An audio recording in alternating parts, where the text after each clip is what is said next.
we're learning that President Trump and Ukrainian President Zelensky had a meeting before the funeral began this morning. We have some brand new photos from that encounter, showing them to you on the left-hand side of your screen. They are really startling images. The White House describes the meeting as, quote, a very productive discussion. We don't know many details about actually what the tone and tenor of it was. Another photo shows Trump and Zelensky speaking with France's President Emmanuel Macron, as well as the British Prime Minister Keir Starmer.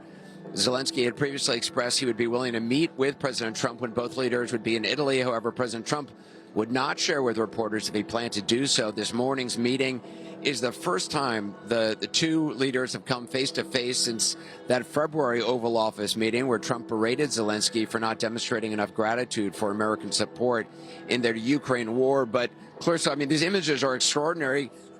The two of them sitting on these chairs in the Basilica, and what a fitting tribute to the legacy of Pope Francis, who was so passionate about peace, about ending conflict, given the fractious nature of the relationship between President Trump and President Zelensky over the course of the last few months. To see them sitting there together. Kevin Liptak, to you. We knew that there was this opportunity for conversations on the sidelines between President Trump and President Zelensky. What do we know about this meeting? Well, the White House is calling it very productive. It lasted about 15 minutes, and it was quite a remarkable scene there. You see the two men sort of perched on their chairs inside St. Peter's Basilica, appearing quite deep in conversation. You know, these are two men who have made no secret their distrust, even their dislike of each other. You know, President Trump just said within the past week that he was not a fan, his quote, of President Zelensky. And this meeting comes 57 days after that explosive Oval Office meeting that resulted essentially in Trump evicting Zelensky and his delegation from the White House. This meeting did not appear quite as contentious, but it certainly did come at quite a critical moment as President Trump grows more and more frustrated that he is unable to bring the conflict between Russia and Ukraine to an end. The United States has proposed a peace plan that would essentially give Russia some of the territory that it has gained during this war, and also include American recognition of the Crimean Peninsula, which Russia illegally annexed in 2014. Zelensky has said that that's not something he can sign off on, and that is part of what has led to this great amount of contention between the two men. And so certainly, as they sat there inside St. Peter's Basilica, this is something that they will have wanted to discuss. Now, both sides are sort of keeping the precise details of this meeting under wraps, but we did hear from Zelensky as he was departing. Listen to how he framed this meeting. Mr. President, how did the meeting with Trump go? Really, we had a productive meeting. I don't want to go to a lot of details, if it's possible, because the questions, very sensitive questions, of course, totally it's about how to bring peace closer and how was resultative, positive Paris and London, and we want to continue such meetings to bring peace to Ukraine.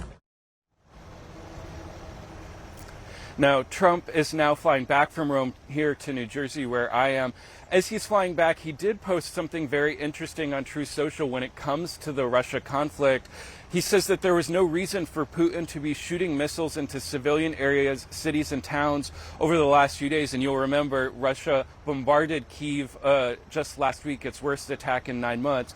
Trump says it makes me think that maybe he doesn't want to stop the war. He's just tapping me along and has to be dealt with differently through banking or secondary sanctions. So quite a shift in tone from the president there. You know, I asked him on Thursday whether he still believed that Putin wanted peace. He said that he believed both sides were interested in peace here, but now the president, after his meeting with Zelensky, taking a somewhat different view, Victor.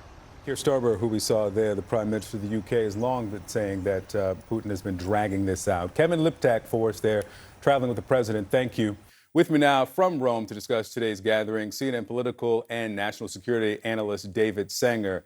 David, hello to you. And I want to start here with this conversation between the two men, because, of course, President Trump went as one of the duties of the office of president, but the opportunity for progress on not just the talks with Russia and Ukraine, but also probably tariffs and other leaders as well. What do you make of the decision and this remarkable photo that I'm sure we're going to be looking at for years of the two sitting down in the Basilica and taking these few minutes to talk.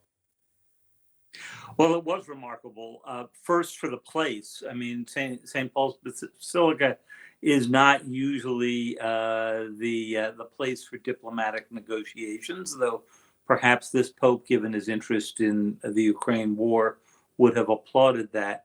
The second thing that was remarkable about it is the intensity of their conversation, especially given, as you said before, Victor, what a disaster the last one was, which basically ended with Mr. Zelensky being escorted from the White House without the lunch they were going to do, without signing the minerals and investment agreement that they were going to sign that day. And the relationship since has improved slightly, but not much. What was at issue here, we believe, although we haven't gotten many readouts on the discussion, a little more from Mr. Zelensky than we've gotten from the White House, is that there are two competing proposals now about how to approach the end of the war. One by the United States, which was pretty generous to the Russians, would acknowledge the land they've taken and so forth, and would have the U.S. recognizing Crimea as part of Ukraine. And one by the Ukrainians that would be quite different and would include Russian reparations to Ukraine. I wonder what you make of the applause that we heard there at St. Peter's Square when the crowd assembled saw President Zelensky there. And I was watching that live as it happened. We didn't hear the applause for other world leaders. We didn't hear it for President Trump. But, of course, they are in Europe. But hearing that applause for Zelensky. Yeah, it's a reminder that this is the kind of applause Zelensky used to get in Washington. Remember when he came for the first time, addressed a joint session of Congress, the Republicans and the Democrats applauded him and talked about him as sort of a Churchill in a T-shirt. He still has that image here. And even though Prime Minister Meloni of Italy is in agreement on many issues with President Trump, she is a big supporter of Ukraine and providing continued aid to them. So it just underscored the difference between the Trump administration and the Europeans about how to go forward with this, with the Europeans saying basically Russia should not be rewarded for invading another country, and President Trump approaching it as if it's a question of real estate division here now. And in fact, not even acknowledging that Russia was responsible for the invasion itself. Yeah, and his patience, at least, seems to be running low. David, That's one right. more here on the Pope himself. There are few events like a papal funeral that bring together monarchs and heads of state and, the leaders, the political leaders that we've seen. He is not just a religious figure, but also in many ways a political figure. What's the influence of a pope, especially this one? Well, popes have always been political figures, back many a century, and we forget that. But he was not only a unifying one, but a pope, but had a deep sense of values about how one treats the poor, how one treats the homeless. You've been having testaments to that, and you heard them in the funeral service all morning. And it's interesting at this particular moment in American history, where the government seems to have turned on many of those values, not all of them, but some of them, or said it is not up for the government to be paying for this or solving this problem.